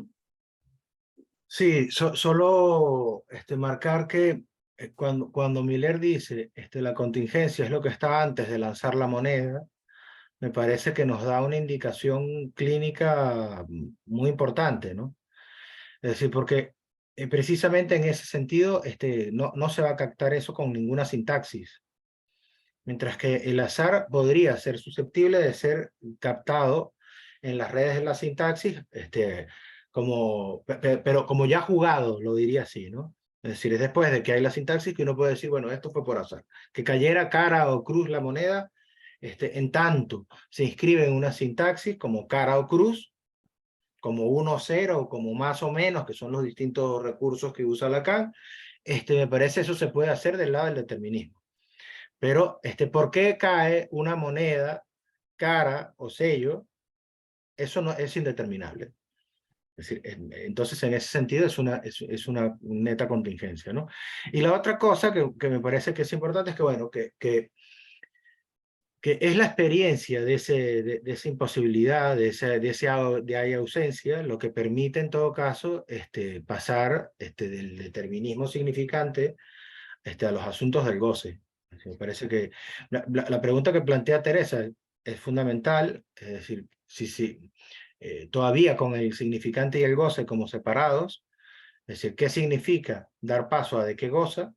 Pero habría un tercer paso esbozado por Miller en el curso siguiente, que es sutileza, que dice usar un mismo término para significante y goce. Yo creo que eso todavía a mí me interroga muchísimo, ¿no? Y para terminar, recordar que cuando hablamos de cognitivismo, lo trae Miller, ellos también usan el significante contingencia. Es decir, lo usan de otra manera. Es decir, pero en todo caso, me parece que es también el recurso a ese juego. Yo me pregunto si ellos usan contingencia como azar, quizá, pero bueno, es un poco lo que quería decir. Gabriel. Sí, nos estamos olvidando la dimensión de encuentro que va con el seminario 11, la parte Tijé, digamos, está el automatón y está el Tijé. Por eso yo ubicaba que no confundir los axiomas, porque ahí está la función de la transferencia, porque la letra de goce cambia, y eso es un análisis. Podemos, o sea, la significantización cambia respecto del goce. El goce no, pero su significantización sí, hasta que se vacía de sentido o de todos los sentidos que fue recorriendo.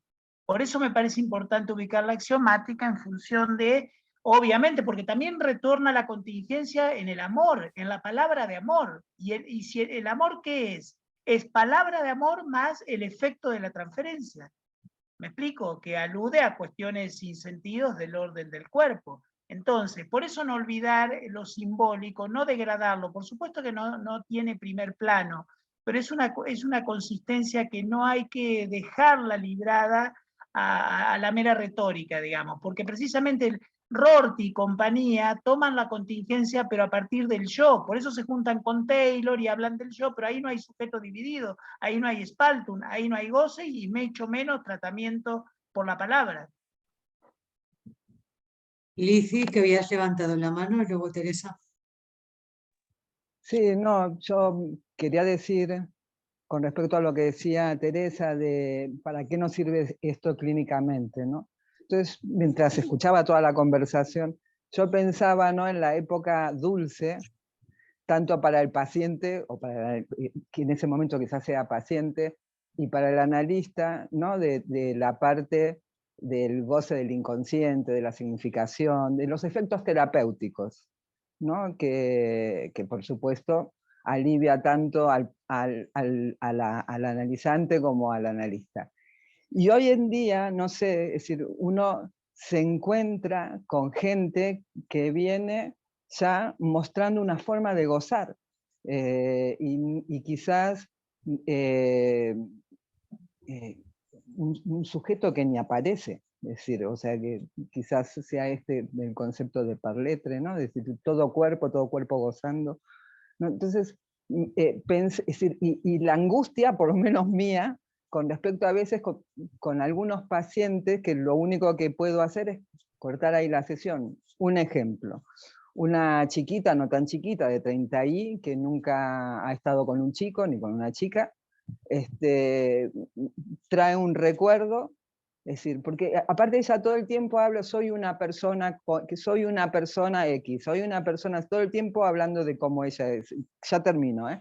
Solamente esto, ella en un momento dice, cuando era chiquita, cuando era pequeñita en la guardería, una niña le metía la cuchara en la boca como si ella fuera una muñeca.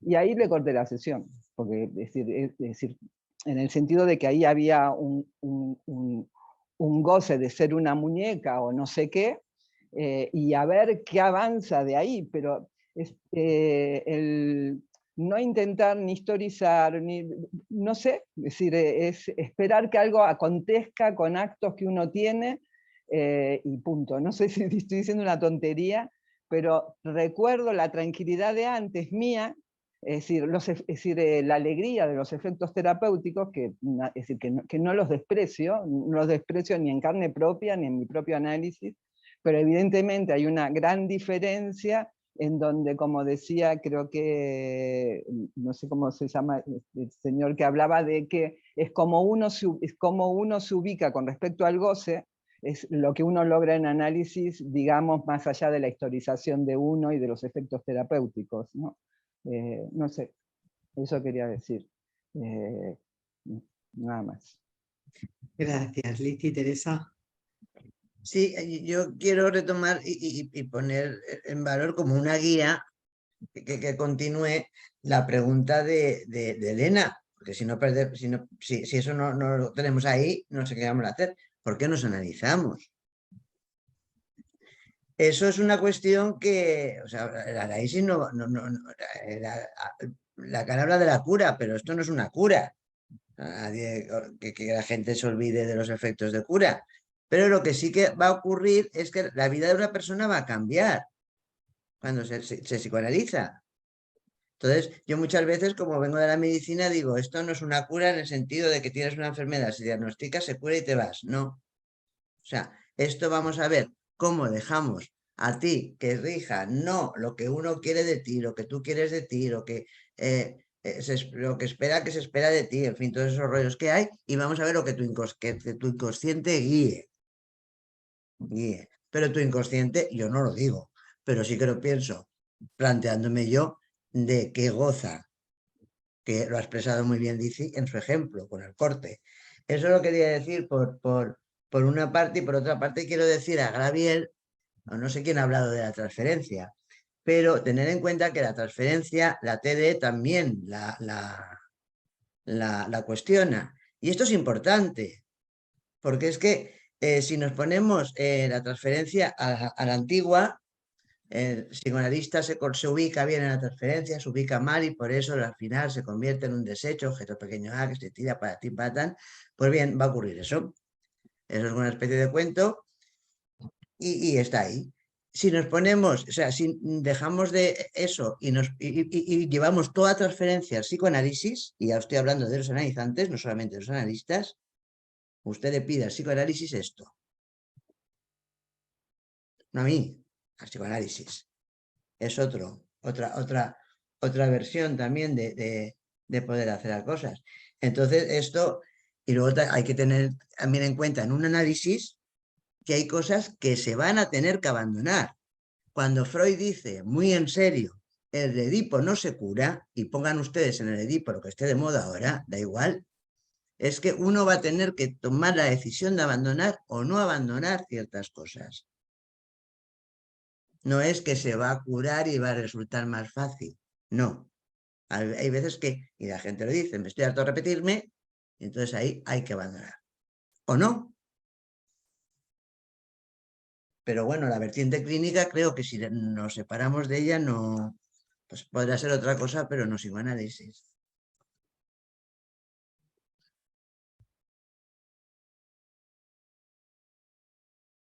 ¿Alguna palabra más?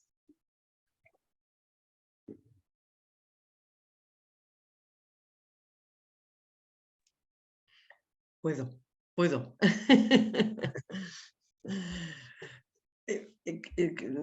Claro. Es que, a ver. Bueno, he tomado la palabra y de repente me quedo callada. Sí, estaba pensando en la cuestión de la responsabilidad del sujeto y llamémosle como le llamemos. No sé si llamarle sujeto, parlet o como le llamemos. Pero la cuestión yo creo que eso es algo muy importante. Es decir, ¿qué es lo que estás diciendo? Bueno, bien, ¿qué elige uno? ¿No? Pero ¿qué elige uno? Lo que pasa es que hay condiciones en las que uno no puede elegir.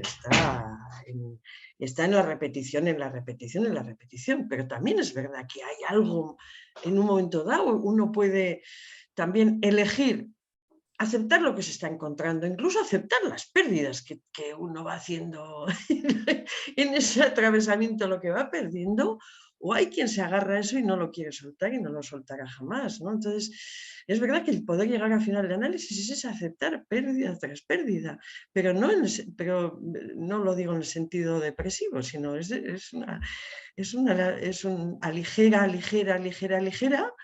pero hay que asumir.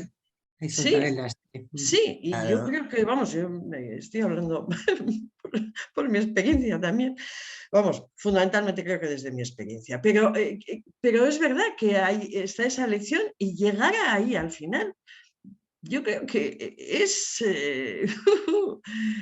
muy difícil porque sí que requiere muchas elecciones, desde luego requiere que el analista esté situado de una determinada manera, pero también requiere que algo de la contingencia se dé y se puede, pero también requiere, efectivamente, como está subrayando Teresa, que no es verdad que no lo hemos mencionado hasta ahora, ¿no? ¿Qué elección hace cada uno? Bueno. José. Sí, a propósito del comentario de Lizzy y también de lo que dice ahora Elena y lo que dijo Teresa, ¿no? Me recordaba que en la introducción que hace, en el comentario que hace Strachey del proyecto, aísla algo que para mi manera de ver es importante. Se los voy a leer en la página 335 para el que lo quiera recoger en la edición de Amorortu. Dice, lo que nos brinda el proyecto es una descripción defensivista del aparato psíquico, anterior al ello. Con el reconocimiento de la sexualidad infantil y el análisis de las pulsiones sexuales, el interés de Freud se apartó de la defensa y durante unos 20 años se aplicó primordialmente al estudio del ello. Solo cuando ese estudio parecía ya más o menos agotado, en el último periodo de su obra, volvió a reconsiderar la defensa. Traigo esto porque cuando Lizzy hablaba de la angustia que se produce con un paciente y Teresa con la pregunta sobre la vertiente clínica, ¿no? ¿Qué hacer con la clínica? Me parece que me voy a adelantar un poco y les pido disculpas, pero en la página 312 de Todo el mundo es loco hay una viñeta preciosa que trae Miller de Lacan. Y dice, Lacan decía en 1967 que felicitaba a un joven psiquiatra principiante cuando confesaba estar angustiado por un paciente, a pesar de indicar, por otro lado, que la angustia era más bien algo poco fiable que no usaría de brújula. En este caso lo felicitaba, porque pensaba que por lo menos manifestaba su preocupación. Le decía, en una charla con jóvenes psiquiatras en 1967 que publicaré en Paradox, que no sentirse concernido significaría haberse protegido, haber implementado varias barreras entre el loco y él. A mí me parece que si la clínica tiene una oportunidad, no va a ser la clínica desangustiada de las estructuras, sino que nos toca enfrentarnos al no saber qué hacer con la singularidad de cada uno. Es decir, y esa es la clínica a la que creo que se refería Teresa y no la clínica que hoy efectivamente no aparece de la misma manera, ¿no? Este pasaje, pero permíteme que lo diga, José, este pasaje fue muy divertido entre los dos, porque en un momento determinado yo le estaba contando, estaba hablando yo, que soy la antiestructuras, pues una histeria, sobre una analizando una histeria, no sé cuánto para ti. Entonces él me leyó este pasaje. Digo, claro, es que nosotros vamos a conservar eso tiempo, porque es que eso, como poner, pero para nuestros controles, entre nosotros, yo creo que no debían estar ni siquiera en las exposiciones de caso, pero sí para nosotros, porque es como una forma de poner en palabras la angustia que sentimos ante algo que está ahí. Y entonces, pero claro, entenderlo así no es lo mismo que entenderlo como una etiqueta para para la persona. Me he colado, ¿eh? Eso era porque estuvo muy gracioso, José, cuando me la citó y se lo agradezco mucho. Sí, yo quería aclarar, ubicar algo, que es algo que tiene que ver con el afecto, porque si no, el afecto sujeto. ¿Por qué digo introduzco el afecto sujeto? Porque a veces, por eso es importante la maquinaria simbólica imaginaria y respecto de la dimensión analítica y el tratamiento del afecto. ¿Por qué lo digo? Porque porque digamos, no hay idea de lo real, pero sí hay idea del parlet. Y el parlet lo utilizamos cuando no nos ponemos de acuerdo en el efecto sujeto. Advierten eso. Entonces ahí es donde me parece que hay que ubicar por qué lo imaginario y lo simbólico forma parte de la orientación, digamos. Bueno, esto es una cosa que no sé si la puedo decir, pero yo la digo. Y es que los interesados en lo del Parlet, nosotros estamos haciendo una lectura con Lito sobre el curso, la conferencia, esa del Parlet. Que si estáis interesados en acudir, enviar un mail a Gregorio y preguntamos. Pero estamos haciendo con Lito que ya vamos a seguir, ¿no? ¿O no vamos a seguir ya? Vamos a terminar ya. Es la última, este viernes será la última reunión, pero es la conferencia, ¿cómo es? El título, el inconsciente. Del 16 o del 18, no me acuerdo, en París. Sí, ya les voy a dar la... El 14 creo que es. Que esta conferencia se hará después del verano, antes será la que inaugurará Sutilezas. Exacto. Para los Eso. encuentros milerianos. Un segundo que la estoy buscando. Conferencia de París, el inconsciente y el cuerpo hablante, es de 2014. Yo quería, bueno, eso era aparte por lo que ha dicho él del Parlet, que es muy interesante saber de qué se habla, está clarísimo. Y luego yo quería, pues he hablado mucho de defensa, represión la vamos a dejar porque estaría reflexión, procursión, denegación y contingencia. Me gustaría preguntaros a vosotros, ¿vosotros veis en el dispositivo analítico algo que no sea contingente? Lo digo muy en serio, ¿eh? Porque es que yo a mí cada vez que viene un analizante, tengo todo en blanco, me cuenta un sueño, eso es contingente. Cada vez que me dice si ha salido, no ha salido, se ha encontrado con menganitos, es que es contingente todo, absolutamente todo. Cambia mucho si queréis pensar que llevamos una historia clínica y que el tratamiento que hemos dado funciona así o funciona así, o si estás delante de alguien y empieza a escucharlo, es todo contingente. Lo digo muy en serio. La defensa también me parece muy importante porque si nos ponemos del lado del inconsciente real, del hay-uno y todo esto, y estos textos freudianos del principio, en ellos se trata de la defensa, no se trata aún de la represión. Lo que pasa es que la contingencia depende de lo que se fija y la variabilidad de cómo se fija, por eso introducía el afecto. Es afecto sujeto más parlet, pero ahí hay que ubicar qué decimos, digamos. Y ahí Hay está el que- valor de la clínica, porque si no, me Claro, explico, claro. no es que hay clínica del parletre pura y clínica del sujeto puro. Hay que, Gabriel, cariño, pero es que antes también me has nombrado el amor y ya me he callado. Y tú también me callo. ¿Qué hago? No, pero el amor no de manera romántica, el amor ligado al No, acto, a la intervención romántica, analítica, no. digamos, el acto que hace que cambie un discurso, por ejemplo. ¿Me explico? O sea, ligada al acto. No creo que haya que dar, sí, de al acto, pero no creo que haya que darle una especie de columpio para pasar al otro lado. Columpio me refiero a una metáfora de Tintín, mecerse así y con el amor mecerse y luego caer del otro lado. No, creo que hay gente, lo voy a poner como personas que están más del lado de la sexualidad. Yo pienso que el amor está del lado de las fórmulas de la sexuación, voy a decirlo en nuestra jerga, masculino. En el lado femenino está el goce, no es lo mismo.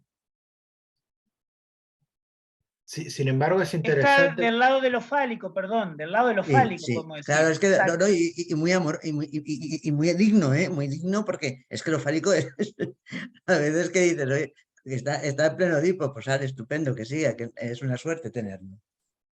Claro, por eso el goce está más allá del sentido y eso está muy bien, porque vuelvo a decir, lo fálico es de inicio, no de llegada. Si no, estaríamos en la psicoterapia. Claro. Bueno, yo me voy a callar, no me dejéis hablar, por favor. Sí, yo también Te lo van a prohibir a ti. me voy a callar porque hablan Qué los demás, graciosa. pero quería decir que la cuestión precisamente la pregunta que surge, ¿no? Creo que es en la TDE, en el ultimísimo Lacan, este propósito de la transferencia, ¿por qué desaparece la transferencia en la ultimísima enseñanza de Lacan, ¿no? Y me parece que en todo caso, si se trata de amor, se trata de un nuevo amor, para usar los términos que han sido planteados en algún momento, ¿no? No sería aquel del lado de lo fálico.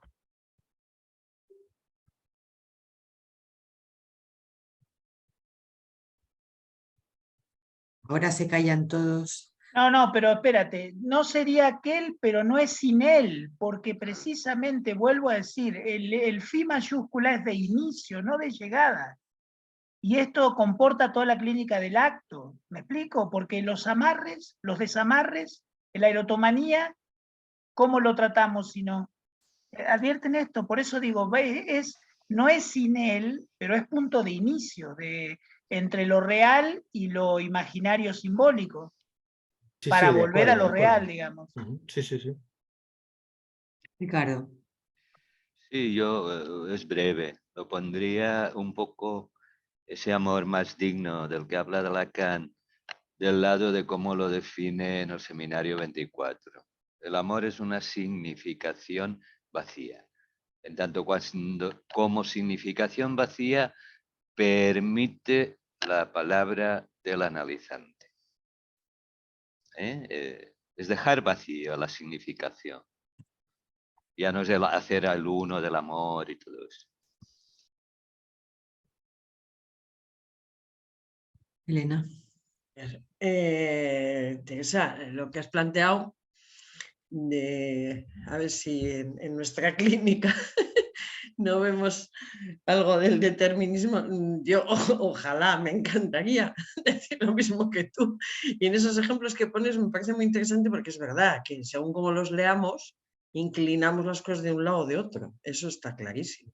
Es decir, si cuando alguien dice yo iba por la calle y se me cayó un ladrillo, dices, esto tiene que ver con los ladrillazos que le dio su padre de pequeño, pues hombre, vamos a ir del lado de, bueno, en fin, más allá del chiste. Pero yo sinceramente creo que, claro, yo creo que toda la cuestión del determinismo, toda la cuestión de la repetición, yo desde luego la vivo cada día, y la he vivido en mi propio análisis. Yo no he hecho tantísimos años de análisis, que he hecho, bueno, o sea, muchísimos años de análisis, si no es por todo lo que he estado repitiendo y repitiendo y porque volvía al mismo.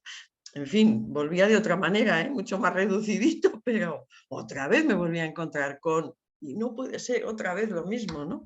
¿Qué es la repetición? Sino algo que tiene que ver con el determinismo, me pregunto yo, ¿no? No sé. ¿Puedo contestarle? Claro. Yo también he hecho muchísimos años de análisis, pero es porque me lo pasaba bien analizándome. Yo no sé si esto se puede entender, pero es que me lo pasaba bien, en serio. No sé si tenía un analista permisivo o qué, pero no sé, a veces lo he contado. Yo he llegado a un análisis y he dicho, vengo aquí a pagarle para no hablar. Y le pagaba y dice, vuelve, y digo, sí, después. ¿Está? Yo tengo muchas anécdotas que contar así, y del malestar, pues no sé, quizá, no sé dónde dicen que la comedia es peor, ¿no? Que la tragedia. Pero bueno, yo me muevo ahí, en la comedia, en cosas de ese tipo. Gabriel. No, otra cosa que ha Perdón. preguntado ella, perdón, ha preguntado a ella, es que la repetición no sé, eso no es mío, es delito, creo que se lo oía a él, es la repetición de una falta. No, no es mío, pero creo que tiene algo que ver con eso. De una ausencia, sería en el capítulo, ¿no? Ay, es que lo de la ausencia del capítulo creo que es una trampa de mi querido Yagan Almidel, te lo digo en serio.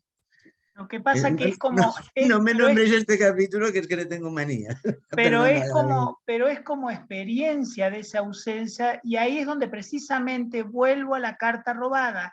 La significación es altamente móvil, no está donde se cree. Por eso al principio es fálico, y después hay que llevarlo a que eso es una experiencia que no tiene relación, no tiene que ver con el otro. Es el uno, es cómo se habita y cómo nos servimos de ese goce. Por eso me parece... Gabriel, cariño, te voy a enviar unas cuantas donde tú piensas que la significación de entrada es fálica y verás lo que pasa. ¿Verdad? No creo Unas eso. cuantas, ¿que no crees? te las puedo llevar, que ahora hay internet. ¿Qué haces? Bueno, pero la significación es altamente móvil, no es que... No es Que no, que... que no sé lo que me pasa, que qué me pasa, que no sé lo que me pasa. Que además no es eso, y no es eso, y no es eso. ¿Más movilidad quieres? No, pero ¿más movilidad? Bueno, ya que no me dejes hablar, Rayos, y decídeme tú. Pero perdóname, no te puede callar nadie. Que sí que me puedes silenciar con eso de los mandos, que tú mandas. O me expulsas y me voy a hacer la... Bueno, nos quedan 5 minutitos, ¿eh? No, por último, nombrar que la cuestión es también respecto de la intersubjetividad, lo simbólico para sacarlo de lo intersubjetivo, porque si no volvemos, ahí está lo que me parece, hacía alusión Teresa, que es un amor menos tonto, digamos, poder operar para ubicar lo analizante y ubicar esta experiencia de vacío. ¿Me explico? Porque si no, no podemos salir ni de lo simbólico, ni de la psicoterapia, ni de lo que Miller insiste en la cosa psicológica. Lizy. El micro. Ahí está. Lo que decía Elena, ¿no? Que en última instancia cada analizante también lo dice, mira, llega hasta donde puede y eso es su responsabilidad, pero por otro lado también está la responsabilidad ética del analista, que tiene que ver con sus años de análisis y no quedarse gozando del inconsciente, de la interpretación, ¿no? Y poder ir, es decir, intentar ir más allá si se da, ¿no? A ver cómo, decir, un poco, salir es decir, tanto el paciente que quiera dejar de disfrutar tanto de encontrar eso que nunca va a encontrar, porque eso que no cesa de inscribirse, y que esté dispuesto, como bien también decía Elena, a hacer duelos, pérdidas, inclusive tener como venían diciendo, una nueva relación con el amor y con el cuerpo, ¿no? Y depende tanto del paciente como del analista, de su análisis y de la contingencia de con quién se fue analizando durante tantos años. Yo también, desde los 13 hasta los, no sé, casi 60. O sea, qué manera de gozar del inconsciente, ¿no? Pero bueno, nada.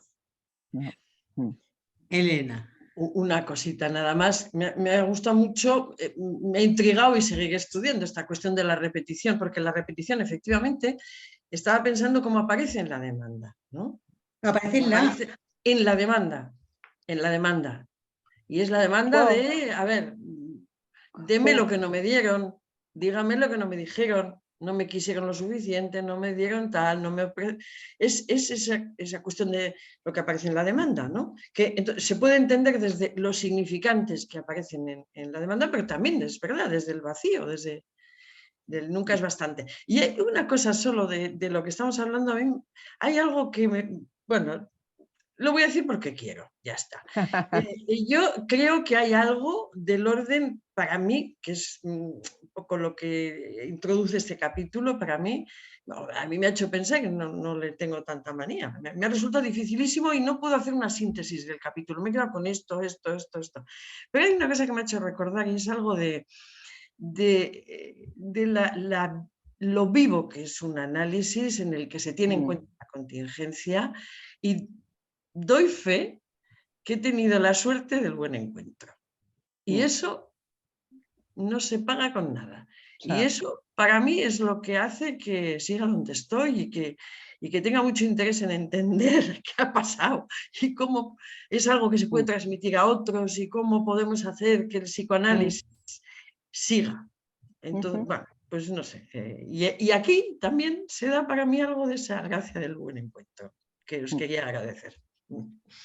Terminamos con 2 palabras, Liz y Gabriel. 2 cosas. Estoy totalmente de acuerdo con lo que acaba de decir Elena, me parece precioso. Y con respecto a lo de la repetición, un pequeño ejemplo de cuando yo ni siquiera sabía quizás bien ni qué era goce, ni sé si... Es decir, hace muchísimos años un paciente llegaba siempre 15 minutos tarde, hasta que un día llega y dice, hoy llegué tarde pero por culpa mía. Y yo le pregunté, ¿y antes por culpa de quién? Y ahí hay algo que, es decir, y te digo, yo creo que tenía hace 30 años de esto, ¿eh? Es decir, y creo que ahí se ve bien algo por un lado del goce y por un lado de algo de la repetición que quizás quizás sea posible interrumpir, cortar, ¿no? No sé, ya. Pero me causó mucha gracia ese día. Gabriel.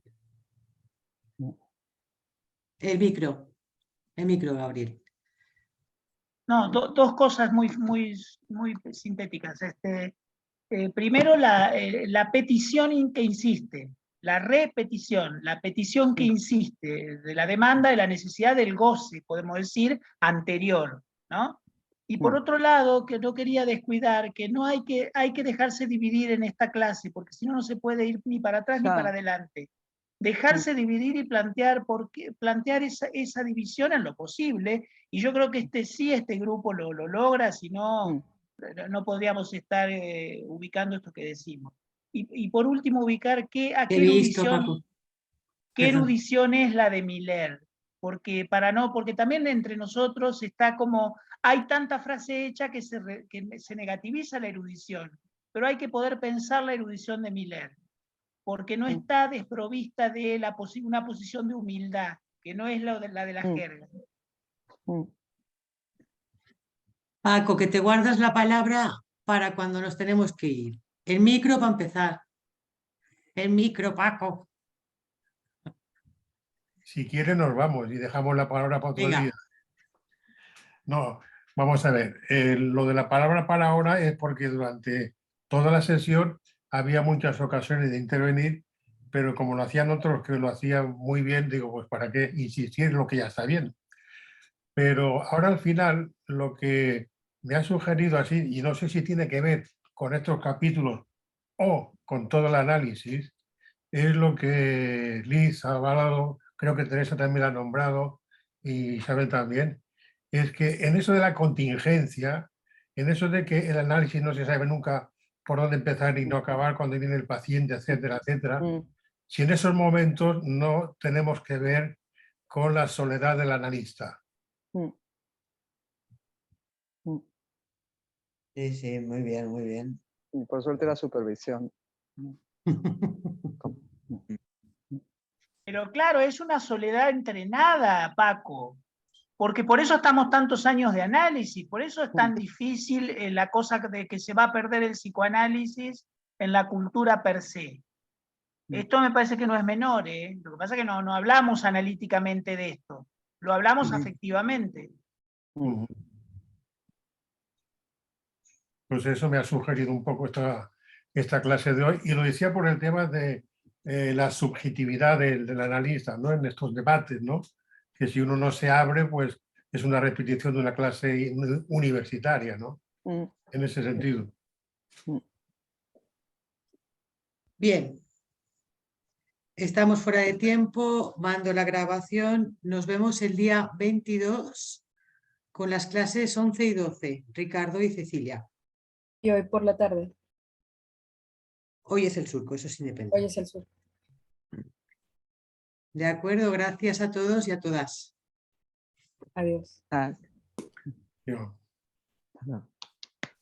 Muchas gracias. Hasta luego, gracias. Chao, gracias. Saludos a todos. Gracias. Chao, gracias. Chao. Chao.